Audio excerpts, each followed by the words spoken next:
Thank you, Melania, for your moving words and for your devotion. I mean, it's a very deep devotion, I can tell you that, to our nation and its children. Thank you also to members of Congress, my cabinet, governors, members of Congress, state, local leaders, first responders, and healthcare professionals gathered here today. We have some truly incredible people in this room, that I can tell you. Most importantly, we acknowledge the families present who have lost a cherished loved one. As you all know from personal experience, families, communities, and citizens across our country are currently dealing with the worst drug crisis in American history, and even, if you really think about it, world history. This is all throughout the world. The fact is, this is a worldwide problem. This crisis of drug use, addiction, and overdose deaths in many years, it's just been so long in the making. Addressing it will require all of our effort, and it will require us to confront the crisis in all of its very real complexity. Last year, we lost at least 64,000 Americans to overdoses. That's 175 lost American lives per day. That's 7 lost lives per hour in our country. Drug overdoses are now the leading cause of unintentional death in the United States by far. More people are dying from drug overdoses today than from gun homicides and motor vehicles combined.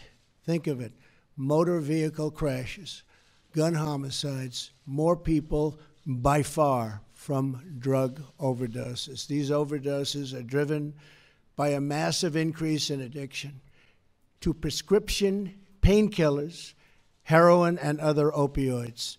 Last year, almost 1 million Americans used heroin, and more than 11 million abused prescription opioids. The United States is by far the largest consumer of these drugs, using more opioid pills per person than any other country by far in the world.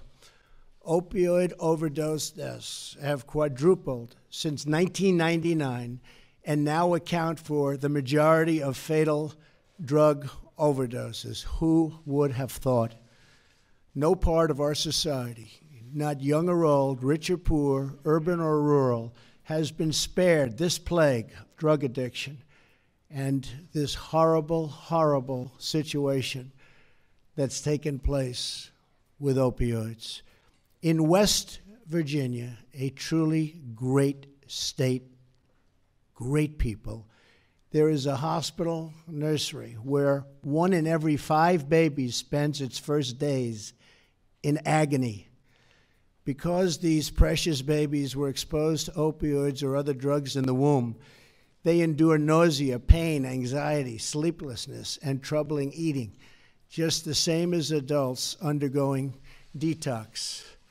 Some of these children will likely lose one or both of their parents to drug addiction and overdose.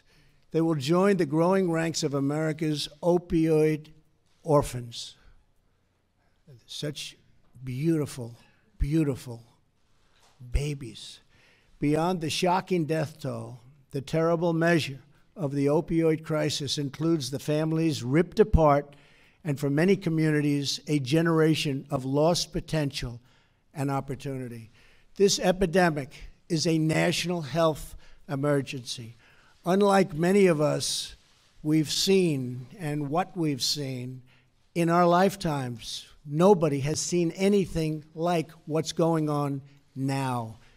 As Americans, we cannot allow this to continue. It is time to liberate our communities from this scourge of drug addiction. Never been this way.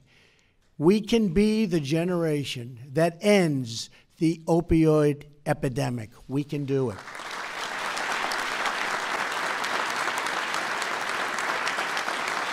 We can do it.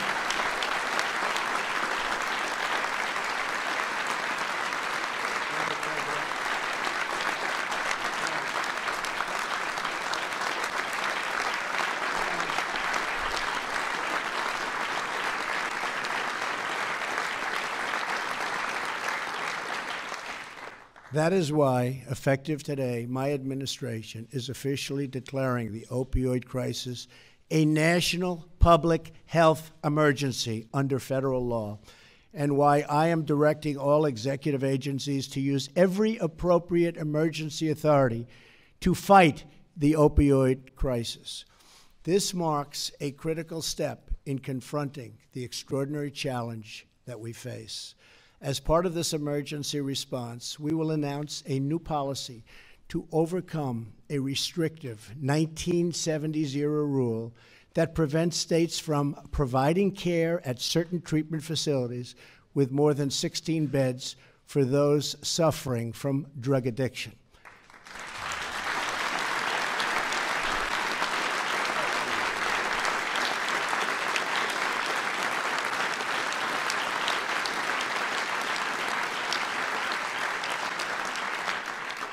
A number of states have reached out to us asking for relief, and you should expect to see approvals that will unlock treatment for people in need, and those approvals will come very, very fast, not like in the past, very, very quickly.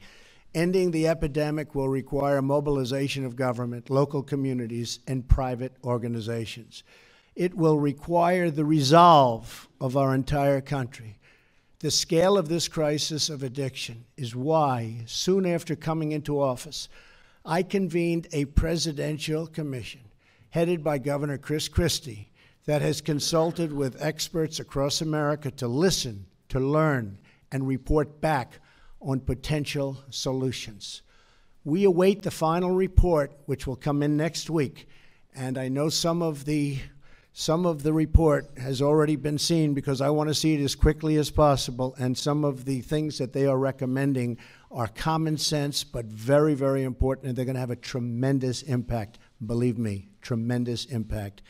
Today I will detail many of these aggressive steps with my administration, which we've already taken. After we review and evaluate the Commission's findings, I will quickly move to implement approximate and appropriate recommendations.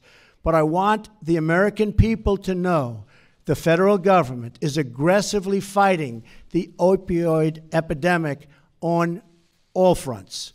We're working with doctors and medical professionals to implement best practices for safe opioid prescribing.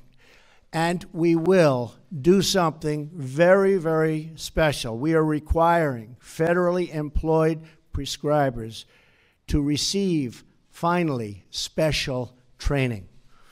The Centers for Disease Control and Prevention has launched a prescription awareness campaign to put faces on the danger of opioid abuse. I want to acknowledge CVS Caremark for announcing last month that it will limit certain first-time opioid prescriptions to 7-day supplies, among other important reforms, and I encourage other companies to do their part to help to stop this epidemic.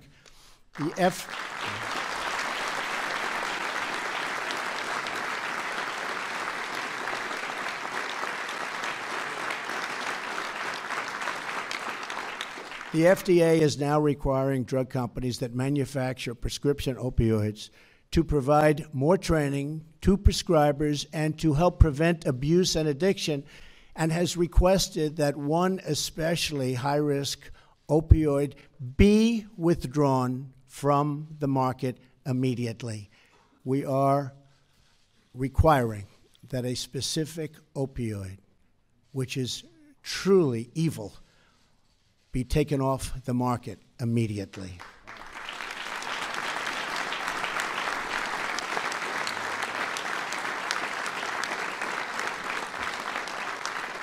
The U.S. Postal Service and the Department of Homeland Security are strengthening the inspection of packages coming into our country to hold back the flood of cheap and deadly fentanyl, a synthetic opioid manufactured in China and 50 times stronger than heroin. And in 2 weeks, I will be in China with President Xi, and I will mention this as a top priority.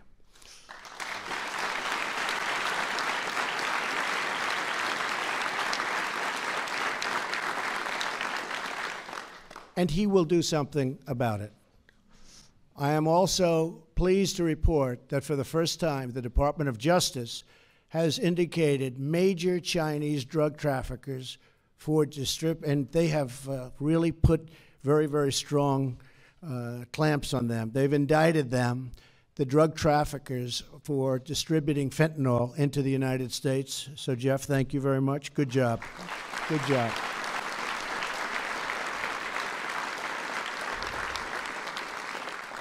And they've been indicted, and we're not going to forget about them. Believe me, they are doing tremendous harm to our country. The Justice Department is aggressively and really valiantly pursuing those who illegally prescribe and traffic in opioids, both in our communities and on the internet. And I will be looking at the potential of the federal government bringing major lawsuits against bad actors. What they have and what they're doing to our people is unheard of. We will be bringing some very major lawsuits against people and against companies that are hurting our people, and that will start taking place pretty soon.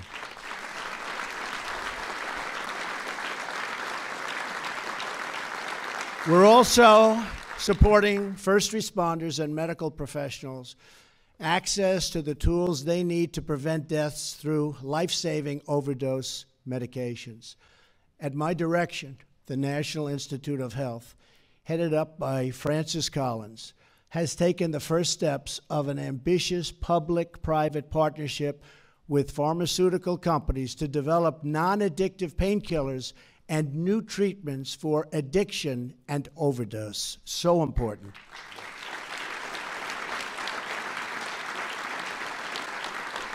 I will be pushing the concept of non-addictive painkillers very, very hard. We have to come up with that solution. We give away billions and billions of dollars a year, and we're going to be spending lots of money on coming up with a non-addictive solution. We will be asking Dr. Collins and the NIH for substantial resources in the fight against drug addiction. One of the things our administration will be doing is a massive advertising campaign to get people, especially children, not to want to take drugs in the first place, because they will see the devastation and the ruination it causes to people and people's lives. Watch what happens if we do our jobs, how the number of drug users and the addicted will start to tumble downward over a period of years. It will be a beautiful thing to see. I learned myself. I had a brother, Fred, great guy, best looking guy, best personality, much better than mine. But he had a problem. He had a problem with alcohol. And he would tell me, don't drink, don't drink. He was substantially older, and I listened to him, and I respected, but he would constantly tell me, don't drink. He'd also add, don't smoke. But he would say it over and over and over again. And to this day, I've never had a drink. And I have no longing for it. I have no interest in it. To this day, I've never had a cigarette. Don't worry, those are only two of my good things. I don't want to tell you about the bad things. There's plenty of bad things, too. But he really helped me. I had somebody that guided me, and he had a very, very, very tough life because of alcohol. Believe me, very, very tough, tough life. He was a strong guy, but it was a tough, tough thing that he was going through. But I learned because of Fred. I learned. And that's what I think is so important. This was an idea that I had, where if we can teach young people not to take drugs, just not to take them. When I see friends of mine that are having difficulty with not having that drink at dinner, where it's literally almost impossible for them to stop, I say to myself, I can't even understand it. Why would that be difficult? But we understand why it is difficult. The fact is, if we can teach young people and people generally not to start, it's really, really easy not to take them. And I think that's going to end up being our most important thing. Really tough, really big, really great advertising. So we get to people before they start, so they don't have to go through the problems of what people are going through.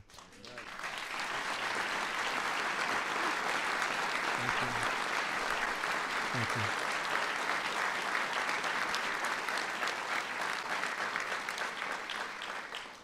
We are already distributing nearly $1 billion in grants for addiction prevention and treatment, and over $50 million to support law enforcement programs that assist those facing prison and facing addiction.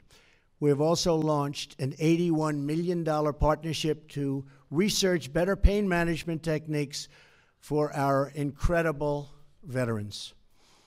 And soon,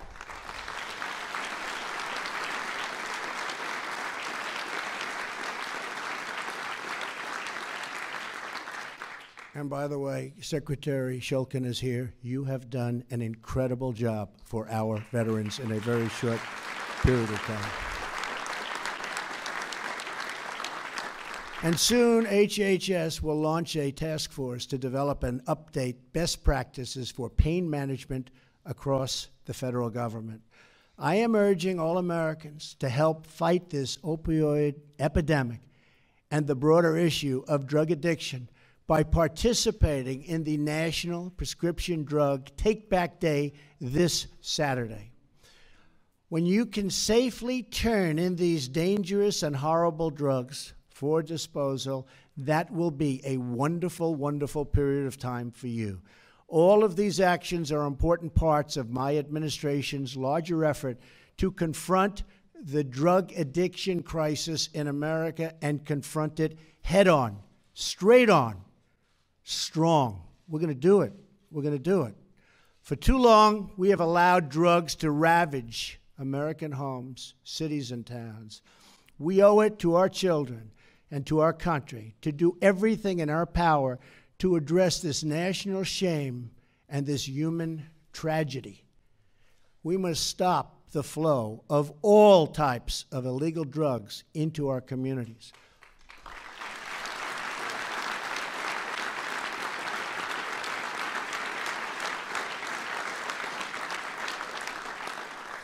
For too long, dangerous criminal cartels have been allowed to infiltrate and spread throughout our nation.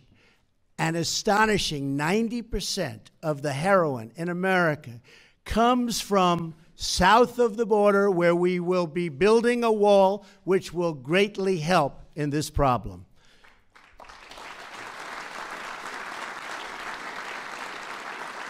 We'll have a great impact.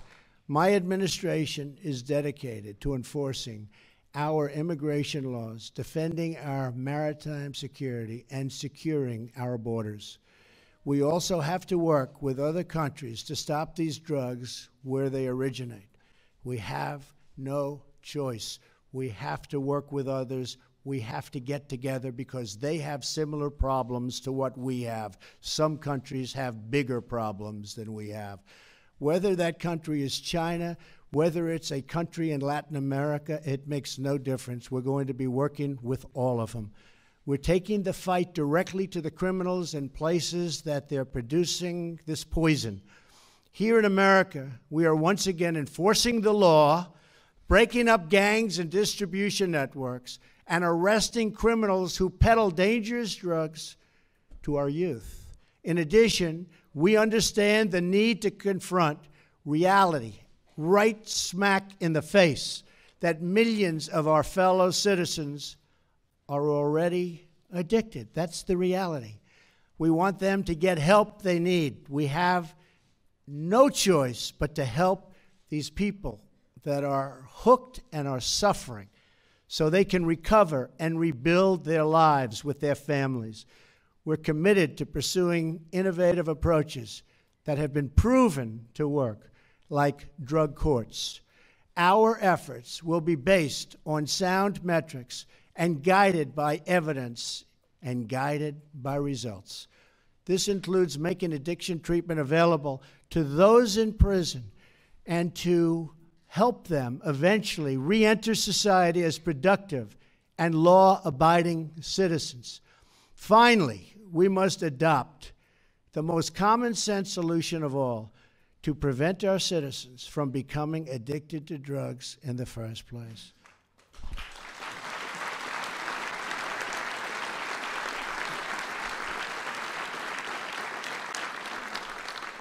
We must and are focusing so much of our effort on drug demand reduction.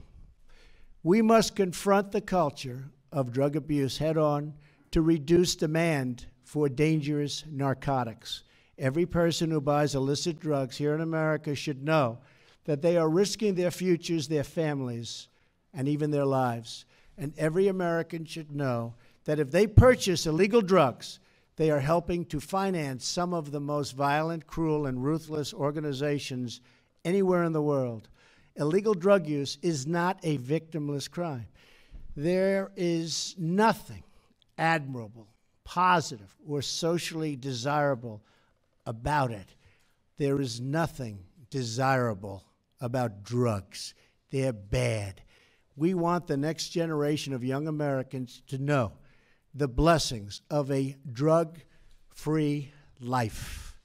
In this enormous struggle against drug addiction and opioid epidemic, it really is that. It is an epidemic. Our greatest hope is the same as it has always been. Through every trial America has encountered throughout our history, the spirit of our people and the strength of our character, we win. Each of us has a responsibility to this effort. We have a total responsibility to ourselves, to our family, to our country, including those who are struggling with this addiction. Each of us is responsible to look out for our loved ones, our communities, our children, our neighbors, and our own health. Almost every American has witnessed the horrors of addiction, whether it's through their own struggle or through the struggle of a friend, a coworker, a neighbor, or, frankly, a family member. Our current addiction crisis, and especially the epidemic of opioid deaths, will get worse before it gets better, but get better it will. It will take many years and even decades to address this scourge in our society, but we must start in earnest now to combat national health emergency. We are inspired by the stories of everyday heroes who pull their communities from the depths of despair through leadership and through love. Fire Chief Dan Goonan of New Hampshire, great state, runs a program, Safe Station, which allows drug-dependent residents to seek help at fire stations at any time. Jesse and Cindy Swafford of Dayton, Ohio, have provided a loving, stable home to children affected by the opioid crisis. I am calling on every American to join the ranks of guardian angels like Chief Noonan and the Swaffords, who help lift up the people of our great nation. Together, we will care for our citizens, our children, and our orphans, and you know what I'm going to say, our foster youth. So many, but we're going to lift them up and we're going to take care of them. We will work to strengthen vulnerable families and communities, and we will help to build and grow a stronger, healthier, and drug-free society. Together, we will face this challenge as a national family with conviction, with unity, and with a commitment to love and support our neighbors in times of dire need. Working together, we will defeat this opioid epidemic. It will be defeated. We will free our nation from the terrible affliction of drug abuse. And yes, we will overcome addiction in America. We are going to overcome addiction in America. We have fought and won many battles and many wars before, and we will win again. Thank you, God bless you, and God bless America. Thank you. Thank you.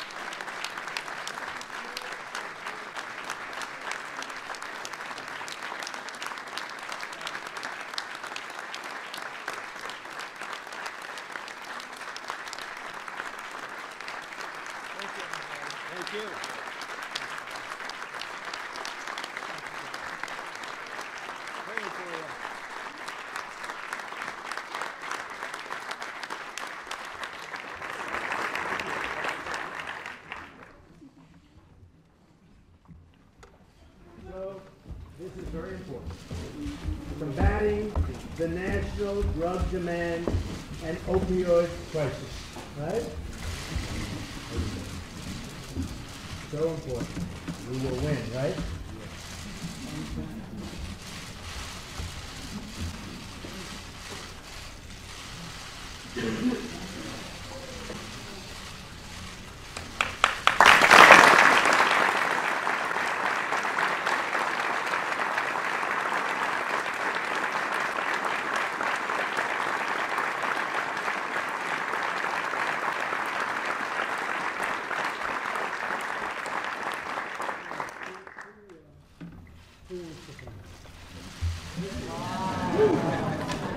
Should we give one maybe Chris Christie? Where is Chris?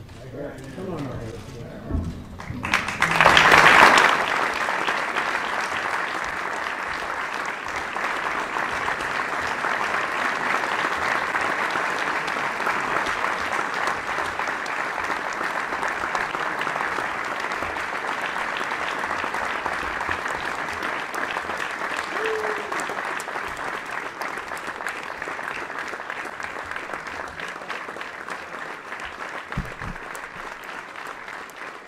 Ladies and gentlemen, please remain in your seats as the President and Mrs. Trump depart the East Room.